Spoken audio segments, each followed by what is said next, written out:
ایک عمل ہے بہت طاقتور اور بہت زبردست عمل ہے، اور پوری دنیا کو اس عمل سے بہت فائدہ پہنچا ہے کہ 2 رکعت نماز نفل پڑھ کے 3 بار سورۃ یاسین پڑھے، اور جو اللہ سے مانگے اللہ عطا کرتا ہے۔ سوچیں، ساری دنیا کی نوافل جتنی بھی ہیں ایک فرض تو فرض کے سجدے کا مقابلہ نہیں کر سکتے۔ ساری دنیا کی نوافل فرض تو فرض ایک سجدے کا مقابلہ نہیں کر سکتے۔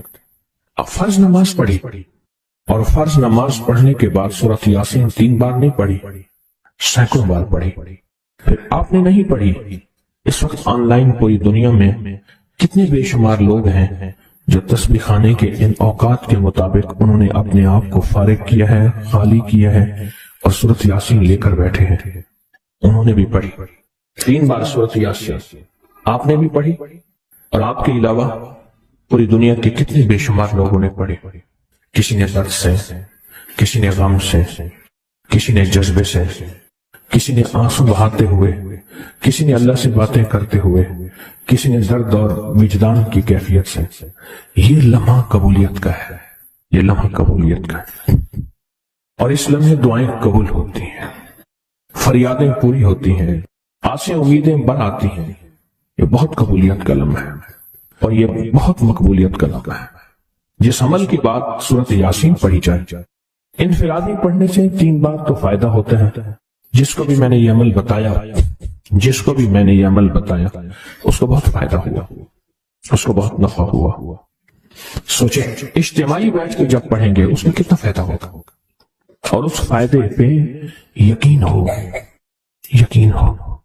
کہ جو کچھ ہوا ہے یہ فائدہ 100% ہے، اس میں کوئی شک نہیں ہے، اس پہ 100% یقین ہو، اس پہ 100% یقین ہو۔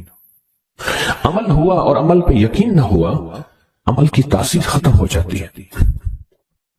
عمل ہوا اور عمل کے اوپر اعتماد نہ ہوا، عمل کا فائدہ ہواؤں میں تحلیل ہو جاتا ہے، اور عمل کیا اور اس پہ شک ہوا، وہ شک عمل کی طاقت کو ختم کر دیتا ہے۔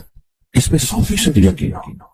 اتنے سارے لوگوں نے بیٹھ کے پڑھا اور یقین سے پڑھا، اور ایک بات اور ہے، اگر آپ سورۃ یاسین پوری نہیں پڑھ سکے، سورۃ یاسین بعض اوقات بعض بندے اٹک کے پڑھتے ہیں، اور دعا کا وقت ہو گیا، آپ چاہے بعد میں اس کو پوری کریں لیکن پوری ضرور کریں، میری طرف دیکھتے رہیں، پورا کریں لیکن اس سورت کو پورا ضرور کریں۔ اب سوچنا یہ ہے کہ اتنے طاقتور عمل میں نے دعا کون سی مانگنی؟ ایک تو پہلے یقین ہے انشاءاللہ کہ میری دعائیں قبول ہیں۔ اچھا، قبولیت کی وجہ سحری کا وقت، تہجد کا وقت، ایک دوسرا قبولیت کی وجہ ایک مجمع کا اللہ کے لیے جمع ہو جانا۔ فرمایا جاؤں 40 پردیسی، 40 مسافر صرف اللہ کی رضا کے لیے جمع ہو کے دعا مانگیں، اللہ ان کی دعاؤں کو رد نہیں کرتا۔ آپ میں سے تو 90% مجمع تو پردیسیوں کا ہے، 90% مجمع۔ اور قبولیت کی تیسری وجہ یہ ہے کہ آپ نے فرض نماز پڑھی، اور فرمایا فرض نماز کے بعد دعائیں قبول ہوتی ہیں، فرض نماز کے بعد دعائیں قبول ہوتی ہیں۔ اب قبولیت کی پہلی وجہ کیا ہے؟ سحری کا وقت، سحری کا وقت، فجر سے پہلے کا وقت دعائیں قبول ہوتی ہیں۔ دوسری وجہ فجر کا وقت، فرض نماز کے بعد دعائیں قبول ہوتی ہیں۔ اور تیسری وجہ مسافروں کا مجمع، اور چوتھی وجہ رمضان کے اللہ جل شانہ نے فرشتوں کو حکم فرمایا، فرشتوں ساری عبادات چھوڑ دو اور میرے روزے داروں کی دعاؤں پہ آمین کہو۔ ساری عبادات چھوڑ دو اور میرے روزے داروں کی دعاؤں پہ آمین کہو۔ ایک چوتھی وجہ ہو گئی کہ فرشتوں نے آپ کی دعاؤں پہ آمین کہا۔ اور پانچویں وجہ مل کے سورۃ یاسین پڑھنا، مل کے سورۃ یاسین۔ فرمایا سورۃ یاسین ہر تنگی سے نکالتی ہے، ہر مشکل سے نکالتی ہے، ہر ناکامی کا علاج ہے، ہر پریشانی کا علاج ہے، اور ہر ناممکن کا علاج ہے۔ اور فرمایا سورۃ یاسین مردوں کو بھی نفع دیتی ہے اور زندوں کو بھی نفع دیتی ہے۔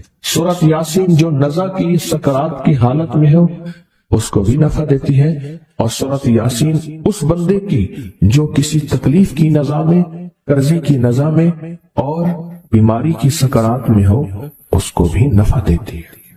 قبولیت کے اوقات قبولیت کے لمحات، اور اس میں بیٹھ کے اللہ سے مانگنا۔ اب مانگنا کیا ہے؟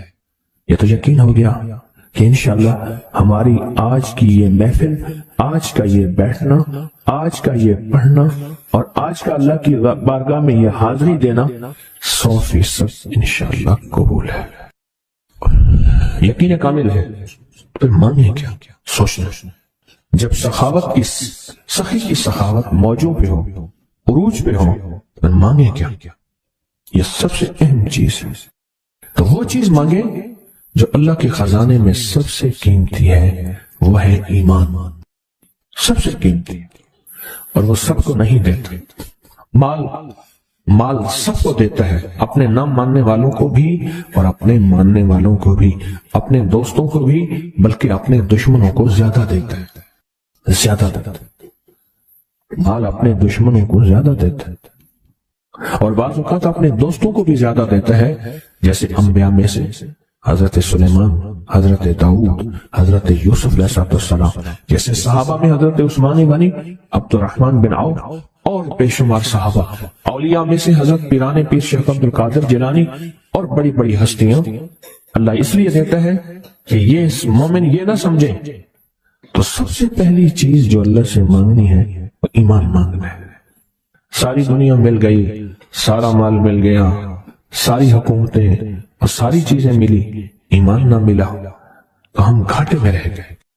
ہمارا سودا گھاٹے کا سودا تھا، ایمان نہ ملا، ایمان نہ ملا۔ اللہ سے سب سے پہلے ایمان مانگنا۔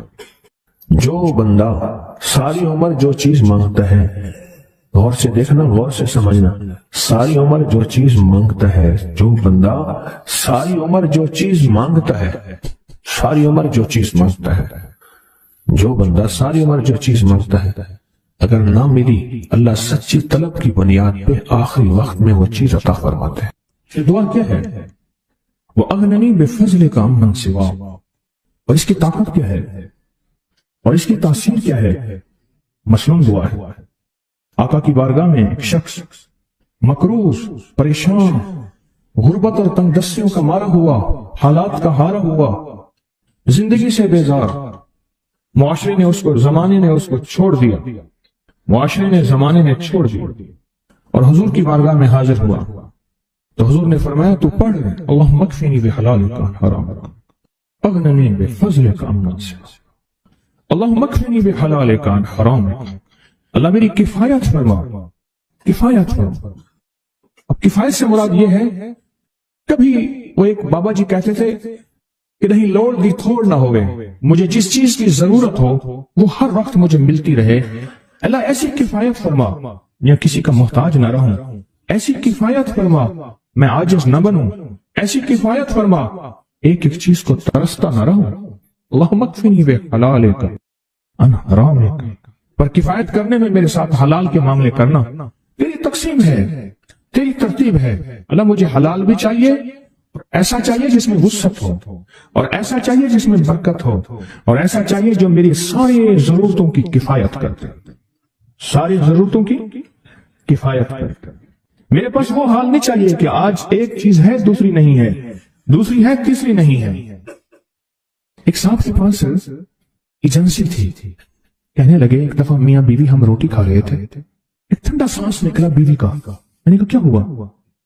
کہنے لگے کہ جب میدا ٹھیک تھا تو کھانا نہیں تھا، اب بیماریاں روگ لگ گئے ہیں، کھانے لاجواب ہیں، اس وقت غربت تھی، تنگ دستی تھی، دل چاہتا تھا کھانے کو، طبیعت چاہتی تھی راحت کو، اب وہ نہیں ہے، اور جب سے یہ دعا پڑی ہے پھر رب نے وسعت کے دروازے کھولے۔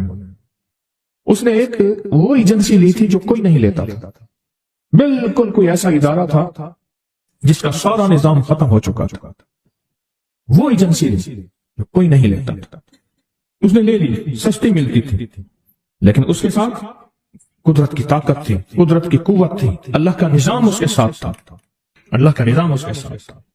اللہم اکفنی بحلالک عن حرامک، میں اللہ مجھ سے تجھ سے وہ رزق نہیں مانگتا جو میرا اور میری نسلوں کی کفایت نہ کرے، اللہ وہ رزق مانگتا ہوں جو کفایت کرے، پر حلال مانگتا ہوں، طیب مانگتا ہوں، طاہر مانگتا ہوں، مطہر مانگتا ہوں، حرام نہیں مانگتا۔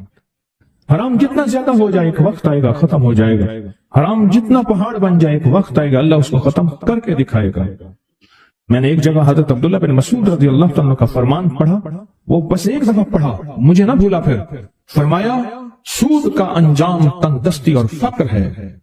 اور ایک اور صحابی کا قول ہے, اور یہی قول حضرت امام جعفر صادق کا ہے کہ حرام کا انجام فقر اور قلت ہے. اللہ مجھے حرام نہیں چاہیے. اور پھر اللہ کہتا ہے اچھا چلو ٹھیک ہے تیری کفایت کر دے. تو پھر اللہ سے ایک بات اور بھی مانگتے ہیں, آگے ذرا سنیں. وَأَغْنَنِي بِفَضْلِكَ, مولا مجھے غنی کر دے, مجھے پتا ہے تیرے فضل سے کوئی غنی ہوگا, محنت کر کے غنی کوئی نہیں ہوگا. کیا کمال دعا ہے. وَأَغْنَنِي بِفَضْلِكَ, اغننی, مجھے تیرے فضل سے غنی ہونا ہے. میں جا رہا تھا, سیڑھی رکھی ہوئی تھی لمبی بڑی اونچی, اور سر پہ گارے کا تھال تھا اور ایک بندہ چڑھ رہا تھا. میں نے دیکھا میرا کلاس فیلو ہے. وہ اس وقت تک قدم اتنے چڑھ چکا تھا کہ چھت پہ گارا دینے گیا. آگے ایک اور مزدور کھڑا تھا, اس نے چھت کی لپائی ہو رہی تھی بھوسے والے گارے سے. تو جب وہ نیچے اترا تو میں نے اس کو آواز دی, اس نے پہچان لیا. میں نے اس کے والد کو مزدوری کرتے دیکھا تھا اور اس کو سنا تھا کہ اس کا دادا بھی مزدوری کر رہا اور وہ آج بھی مزدوری کر رہا. وہ اغننی, اللہ مجھے غنی کر دے, بے فضل کا, ہوگا تیرے فضل سے. محنت شرط ہے, یہ لفظ ہمیشہ یاد بھی رکھے, غور بھی سنیں. محنت شرط ہے پر محنت پہ فیصلے شرط نہیں ہے کہ محنت فیصلے جو ہیں وہ محنت پہ ہو جائیں. نہ, ہاں محنت شرط ہے, محنت پہ فیصلے شرط نہیں ہے. کتنے ساری عمر محنت کرتے ساری عمر محنت کرتے بندے ختم ہو گئے. وَأَغْنَنِي بِفَضْلِكَ عَمَّنْ سِوَاهُ, اور مولا ایک شفقت یہ کرنا, مجھے کسی کا محتاج نہ کرنا. امن سوا, کسی کے زر در کا بھکاری نہ بنانا, کسی کا محتاج نہ کرنا. اللہ کسی کا منگتا نہ بنانا, اللہ کسی کا سوالی نہ بنانا, اللہ مجھے عاجز نہ بنانا. وَأَغْنَنِي بِفَضْلِكَ عَمَّنْ سِوَاهُ, اتنی طاقتور دعا ہے. اور دعا کی اندر کی طاقت کو پرکھیں, اندر کے مفہوم کو دیکھیں, اندر کے ترجمے کو دیکھیں. آج بھی پڑھیں گے, کل بھی پڑھیں گے, لیکن یاد رکھیے گا اس کی تعداد کو نہ دیکھیں. اللہ کی ہم قیامت کے دن سننا غور سے, عدد نہیں تولے جائیں گے, عدد کے اندر خلوص اور اخلاص تولا جائے گا. اس عدد کے اندر اس کا اخلاص کتنا ہے, اس کی طلب کتنی ہے, اس کی للہیت کتنی ہے, اس کی تڑپ کتنی ہے, اور اس کا جذبہ کتنا ہے, اللہ کے ہاں یہ تولا جائے گا. اور پھر اگلی بات, وہ عمل جس مجاہدے سے کیا جائے گا, جس قربانی سے کیا جائے گا. جیسے آپ چوکنا ہو کے جاگ کے توجہ سے میری بات سن رہے ہیں, اس مجاہدے سے ایک نور ملتا ہے, وہ نور تولا جائے گا. اس مجاہدے سے نور ملتا ہے, اس مجاہدے سے. ہاں, گھروں کو چھوڑا, آپ آخری عشرے کے اعتکاف میں آپ پھر اس وقت جائیں گے جب اعتکاف ختم ہو جائے گا. یہ جو قربانی ہے اللہ کے لیے کی ہے, اس مجاہدے پہ جو مجاہدہ آیا, اس قربانی پہ جو قربانی آئی, کبھی جاگنے کی, کبھی ٹیک ہٹانے کی, کبھی توجہ کرنے کی, کبھی اپنی چاہتوں کو توڑنے کی, اس میں نور ملتا ہے. یہ نور قیامت کے دن ترازو میں تولا جائے. وَأَغْنَنِي بِفَضْلِكَ عَمَّنْ سِوَاهُ, مولا مجھے غنی کر دے, اور مجھے پتا ہے غنی تیرے فضل کے بغیر کوئی نہیں ہوگا. میں نے سورۃ توبہ کی آخری دو آیات لقد جاءکم رسول کے آخر تک, آخری دو آیتیں بہت فائدے کچھ بتائے تھے. ایک کمال اس کا وہ بتاتا ہوں جس کے اندر حفاظت ہے اور روٹی ہے, رزق ہے. اس کا ایک واقعہ عرض کرتا ہوں آپ سے, اور وہ سنیے غور سے. میں محدثین کی روایات کے ساتھ فقہا کی ایک واقعہ بیان کر رہا ہوں, اسی کے ساتھ یہ واقعہ ہے, اسی کا اس کی فضیلت ہے, اور اسی کے اندر اس کا فائدہ ہے. واقعہ یہ تھا کہ ایک صاحب کہتے ہیں کہ میں بہت مالدار تھا اور میرا بہت بڑا کاروبار تھا, بہت بڑا بزنس تھا. میرے پاس ایک باندی آئی, مجھے اس سے بہت محبت ہو گئی, حتیٰ کہ اس کی محبت میں اپنے کاروبار کو بھول گیا, سب کچھ بھول گیا. اس کی محبت سب کچھ اتنا بھولا کہ میرا کاروبار آخر آہستہ آہستہ نیچے جانا شروع ہو گیا. اور نیچے جاتے جاتے میری ہر چیز میری ختم ہو گئی, حتیٰ کہ میں گھر کو بیچنے لگ گیا, گھر کی چیزیں اٹھا کے بیچنا شروع کر دیا. پھر حتیٰ کہ وہ بھی ختم ہو گئی اور میں نے گھر کے ملبے کو بیچنا شروع کر دیا. اینٹیں ہیں, فلاں چیزیں ہیں, توڑ کے اتنا میں نے گھر باقی رکھا کہ سر چھپانے کی جگہ رہے. زچگی کا وقت تھا. میری بیوی نے مجھے کہا کہیں سے گوشت لیا، کہیں سے شہد لیا، کہیں سے آٹا لیا، میری ضرورت ہے اور میں بیوی کو حسرت کی نظر سے دیکھ رہا تھا، میرے پاس کچھ نہیں تھا، میں اسی کی محبت میں، اسی باندی کی محبت میں، اسی کے عشق میں تو سب کچھ ختم کر بیٹھا تھا، میں تو کونج مانگوں کر لاؤں، اسی میں تو سب کچھ ختم کر بیٹھا تھا۔ پھرتے ہیں میر خار کچھ پوچھتا نہیں، پھرتے ہیں میر خار کچھ پوچھتا نہیں، اس عاشقی میں عزت سادات بھی گئی، سب کچھ ختم۔ اور پتہ نہیں میری دل میں کیا ہے، میں گھر سے نکلا اور نکلا گھر سے، اور میرے اندر ایک کیفیت آئی کہ اب اس گھر میں اس وقت تک منہ نہیں کروں گا جب تک کہ میں اپنی بیوی کے لیے کچھ کر نہیں سکوں، بس میرے اندر یہ کیفیت آئی اور میں گھر سے نکلا، اور نکلتے میری کوئی منزل نہیں تھی، ایک شہر میں گیا، اس سے اگلے شہر میں گیا، اس سے اگلے شہر میں گیا، اس سے اگلے شہر میں، مہینوں کا سفر کر کے ایک جگہ گیا، ایک جگہ جا کے میں نے مزدوری کرنا شروع کر دی، کہا کہ میں ایک مالک کے گھر گیا، اس کا گارا اٹھانا تھا، اینٹیں بنانی تھی، گارے سے اینٹیں بنانی تھی، اس کے گھر کا کام کرنا تھا، وہ تھا کوئی درویش، ایسے دیکھ کے مجھے کہنے لگا بیوی کو گوشت شہد آٹا تو دے آتا، ایسے چھوڑ کے آ گیا، اچھا تیرا اللہ پاک تیری حفاظت کرے گا، تو ایسا کر تو لقد جاءکم پڑھتا رہنا، تیرے کام بن جائے۔ کہا کہ اس کی بات سے مجھے لگا تو جھٹکا کہ یہ بیوی والا واقعہ، یہ آٹے والا واقعہ، یہ گوشت والا واقعہ تو مجھے پتا ہے، اور میں اپنی بیوی کی ضروریات میں مارا ہوا ہوں، تھکا ہوا ہوں، اس کو کیسے خبر ہے؟ اس کی اس بات نے مجھے چونکا دیا، ہلا دیا، میں مزدوری کی چلا آیا، پھر میں کبھی کبھی یہ پڑھتا رہتا تھا، اس کی بات یاد آتی تو پڑھتا رہتا تھا، سالہ سال گزرتے گئے گزرتے گئے گزرتے گئے، جب سالہ سال گزر گئے، ایک روایت میں یہ واقعہ صرف بغیر لقد جاءکم کے ہے، اور ایک روایت حدیث کی نہیں، واقعے کی روایت، ایک روایت میں سورۃ توبہ کے ساتھ ہے، حالات گزرتے گئے، دن رات گزرتے گزرتے گزرتے 16 سال گزر گئے، 20 سال گزر گئے، اور میں مالدار ہو گیا، بہت مالدار ہو گیا، میرے جی بھی آیا کہ اپنے باقی زندگی کا وقت اپنے وطن میں جا کے گزاروں، بوڑھا ہو گیا تھا، میں آیا تو راستے میں مجھے قزاق ملے، ڈاکو ملے، اور انہوں نے میرا سب کچھ چھین لیا، اور میرے تن کے کپڑے تھے، میرا ہر سب کچھ ختم ہو گیا، اب پھر وہی فقیر کا فقیر، خالی کا خالی، اور ایک جگہ میں نے کھڑے ہو کے میں نے ایک بندے سے فریاد کی، قافلہ جا رہا تھا، مجھے فلاں شہر پہنچا دو گے، میں اس شہر کا رہنے والا ہوں، وسط کا واسطی، بعض لوگ اپنے نام کے ساتھ نا واسطی لکھتے ہیں، وسط کا رہنے والا ہوں، کیا مجھے وہاں پہنچا دو گے؟ کہنے لگا ہاں، اس شہر میں پہنچایا، میں ایسے اندازوں سے تلاش کرتے کرتے اپنے گھر پہ پہنچا، سنیں تدبیر اور تقدیر کا نظام، ذرا اب تقدیر کا نظام شروع ہو رہا ہے، اب ذرا سنبھل کے بیٹھیے، اور کہا کہ میں زمانے کا مارا ہوا، حالات کی گردشیں، غربت بھی دیکھی، تنگ دستی بھی دیکھی، مال دیکھا پہلے، پھر باندی سے محبت ہو گئی، پھر غربت پہ آ گیا، پھر تنگ دستی پہ آ گیا، پھر گھر بھی بیچ ڈالا، آخر گھر سے نکل گیا، منہ کر گیا کہیں، پھر میں نے مزدوریاں کی، پھر مالداری پہ آ گیا، پھر سارے مال کا نچوڑ آخرکار مجھ سے ڈاکوؤں نے، قزاقوں نے لوٹ لیا، پھر میں نے آخری عمر کی غربت اور تنگ دستی دیکھی، ابھی نہیں زندگی کی کیفیتوں میں، بیوی مر گئی ہوگی، وہ بچہ پتہ نہیں پیدا ہوا ہوگا یا نہیں ہوا ہوگا، نہ معلوم کیا حال ہوگا، کیا واقعات ہوں گے، وہی نہیں سوچوں میں اوپر نیچے تلاش کرتے کرتے اپنے گھر کی طرف گیا، دیکھا تو بہت بڑا محل ہے، اور باہر دکانیں ہیں، اور چہل پہل ہے، حیران، کاش لگتا ہے میرا مکان بک گیا، اور بہت بڑی حویلی تھی، وہ بک گیا، اور کسی مالدار نے یا وزیر نے لے لیا، اور اس نے اپنا گھر بنا لیا، اور مجھے اپنی مفلسی پہ اور رونا آیا، اپنے حالات پہ اور کرنا آیا، مجھے کون جانے گا۔ وہاں ایک دکان تھی سبزی والے کی، میں اس کے پاس جا کے بیٹھ گیا، اس نے مجھے دیکھا کہ کوئی پردیسی نظر آتے ہیں، ہاں پردیسی ہے، یہ گھر کس کا ہے؟ اس نے کہا مامون کی دایا کا گھر ہے، وہ زندہ ہے؟ اس نے کہا ہاں۔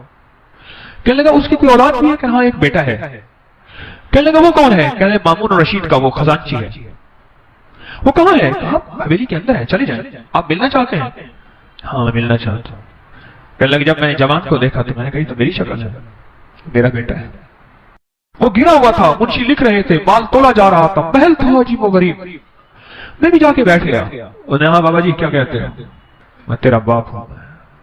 اس نے دیکھا یہ میرا گھر ہے بیٹا، میں تیرا باپ ہوں۔ شکل ملا اپنے سے مجھ سے، اس نے ایسے ٹھنڈی آنکھ بھری اٹھ کے چلا گیا، اور جا کے اپنے غلاموں کو کہا کہ اس بابے کو لے آؤ۔ میں نے پردے کے پیچھے آہٹ سنی. میں نے دیکھا تو کچھ بھی نہیں ہے, بڑے بڑے پردے پڑے ہوئے, محل بڑا لاجواب مکان. مجھے کہنے لگے آپ میرے والد کیسے ہیں؟ بڑے نرم لہجے میں, جیسے کوئی بندہ نشانیاں پوچھنے کی کوشش کر رہا ہو. کہ بیٹا اس کا والد ایسا ہوں, میں بہترین سوداگر تھا, ایک باندی سے محبت ہو گئی, اس میں نے سب کچھ اپنا لٹا دیا, سب کچھ ختم کر دیا. میں ایک پل اس سے جدا نہیں ہوتا تھا, حتیٰ کہ میرا کاروبار ختم ہو گیا. میری غیر موجودگی میں میرا کاروبار, میرے اموال میرے نگران کھا گئے, اور میں گھر توڑ کے بیچنا شروع کر دیا, حتیٰ کہ میرا گھر بھی ختم ہو گیا. پھر میرا ایک بچہ تھا, وہ یقیناً تو ہی ہوگا, اس کی ولادت تھی, اور میری بیوی نے کہا گوشت شہد اور آٹا کہیں سے لے آئے, اور میرے پاس تھا نہیں, اور میں غم اور غیرت کے مارے منہ کر گیا, اور 20 سال کے بعد واپس آیا. جب یہ بات سنی نا, پیچھے سے آ کے باندھی نے اس کو لپٹ لیا, اس پہ لپٹ گئی کہ ہاں تو ہی میری زندگی کا ساتھی ہے, اور واقعی یہ تیرا بیٹا ہے, اور میں ہی تیری بیوی ہوں. میں تو تیرے انتظار میں اپنی امیدیں ساری ختم کر بیٹھی تھی, اور گلے لگ کے روئی بہت زیادہ. میں نے اسے کہا یہ کیسے؟ کہا پتہ نہیں کوئی دعا تھی تو کر کے گیا تھا, کیا تھا, مامون پیدا ہوا, کسی کا دودھ نہیں پیتا تھا. امین زبیدہ کا بیٹا تھا, یاد رکھیے گا. مامون باندی کا بیٹا تھا, امین الرشید زبیدہ کا بیٹا تھا. امین الرشید زبیدہ سے تھا, اور مامون الرشید باندی سے تھا. جب مامون پیدا ہوا تو ماں کا دودھ نہیں پیتا تھا. اس وقت کی جتنی خواتین کے بچے ہوئے تھے سب کو بلایا گیا کہ سب کے سینے میں دودھ تھا کہ شاید ان کا دودھ پی لے. اس نے کسی کا دودھ نہیں پیا. دعائیں کام آ رہی ہیں, ذرا غور سے سنیے گا. تقدیر غالب ہو رہی ہے, اس میں روزی ہے, اس میں حفاظت ہے, اس آیت میں برکت ہے, اس آیت میں کفایت ہے, اس آیت میں کفالت ہے, اس آیت میں غیبی نظام وابستہ ہے, غیبی نظام ہے اس آیت میں. امید ہے آپ نے پچھلے درس سے اب تک اس آیت کو یاد کر لیا ہوگا. جن کو یاد نہیں, جن کو میری طرح یاد ہے, میں بھی زیر زبر ٹھیک کروں, آپ بھی کریں. امید ہے آپ نے یاد کر لیا ہوگا. اور کہا پھر مجھے بلایا گیا, اور جب میں نے مامون کو دودھ, تو مامون نے دودھ پینا شروع کر دیا. بس ایک پل میں میری حیثیت شاہی دائیا کی بن گئی, میری حیثیت شاہی ہو گئی. غربت کی ماری, تندرستیوں کی ماری, ایڑیاں رگڑ رگڑ کے بچہ جانا تھا. اب میرا بچہ بھی مامون کے ساتھ پل رہا, اور میں بھی بادشاہ ہارون کے گھر میں پل رہی, کیونکہ ہارون کے بچے کو دودھ کی ضرورت ہے, اور میرے بغیر دودھ ملتا نہیں. ایک طرف سے اپنے بچے کو دودھ پلاتی تھی, ایک طرف سے مامون کو دودھ پلاتی تھی. شاہی طاقت میں میرا بچہ بھی پلتا گیا, میں بھی پلتا گیا, میرا بچہ بھی پلتا گیا, میں بھی پلتا گیا, بڑھتے بڑھتے بڑھتے, حتیٰ کہ یہ سارا محل وہی ہے, یہ سارا تاج اور سارا تخت یہ وہی ہے کہ مامون کسی کا دودھ ہی نہیں پیتا تھا. وہ دودھ کا پلانا میرے نصیب میں آیا, اور میرے نصیب کے پیچھے کیا تھا؟ کہا تیرے نصیب کے پیچھے تھا لقد جاءکم رسول من انفسکم عزیز علیہ ما عنتم حریص علیکم بالمؤمنین رؤوف الرحیم فإن تولوا فقل حسبی اللہ لا الہ الا هو علیہ توکلت وهو رب العرش العظیم. یہ تھا, میں خالی ہو گیا, خالی گیا تھا خالی آیا, بڑا کمایا, خالی ہو کے خالی آیا. جب آیا تو اپنے گھر کو بھرا بھرا. یہ تقدیر ہے اور یہ تدبیر ہے. اس نے تو کہا تھا کہ میں غیرت ہے مجھے, میں کچھ نہ دے سکا, حیرت ہے مجھ پہ, میں کچھ نہ دے سکا, نکل جاؤں یہاں سے, اور نکل کے جا کے اپنی نسلوں کے لیے کچھ کما کے لاؤں, کما کے لاؤں. بس ساری کمائی ڈاکو لے گئے. اس کی ساری تدبیریں الٹی ہو گئی, اور اچھی ساری تدبیریں کامیاب ہو گئیں. میرا اللہ کہتا ہے میرے بندے, میں کسی کا احسان نہیں رکھتا, میں کسی بندے کا احسان لوٹاتا ہوں. تو نے میرا نام پڑھا ہے, اور میرے حبیب کے اوپر تو نے اتنی برکت والا نام. یہ دنیا کی سب سے بڑی نعت ہے, قرآن کی نعت ہے, والضحیٰ نعت ہے, واللیل نعت ہے, یا ایھا المدثر نعت ہے, یا ایھا المزمل نعت ہے. میرے مدینے والے کی شان ہے, شان ہے, اور یہ سب سے بڑی نعت ہے. لقد جاءکم رسول من انفسکم عزیز, یہ نعت ہے میرے مدینے والے کی شان ہے, یہ نعت ہے. نسلوں میں رزق ملتا ہے, نسلوں میں برکتیں ملتی ہیں, اور نسلوں سے فقر مٹتا ہے, فاقے مٹتے ہیں, غربت اور تندرستی مٹتی ہے نسلوں سے. ایک بزرگ فرماتے ہیں کہ مجھ پر ایک مرتبہ دل کی تنگی اور خوف کی شدت کا غلبہ ہوا. میں پریشان حال بغیر سواری اور بغیر توشہ کے, توشہ سے مراد کھانا پینا, سواری, سفر,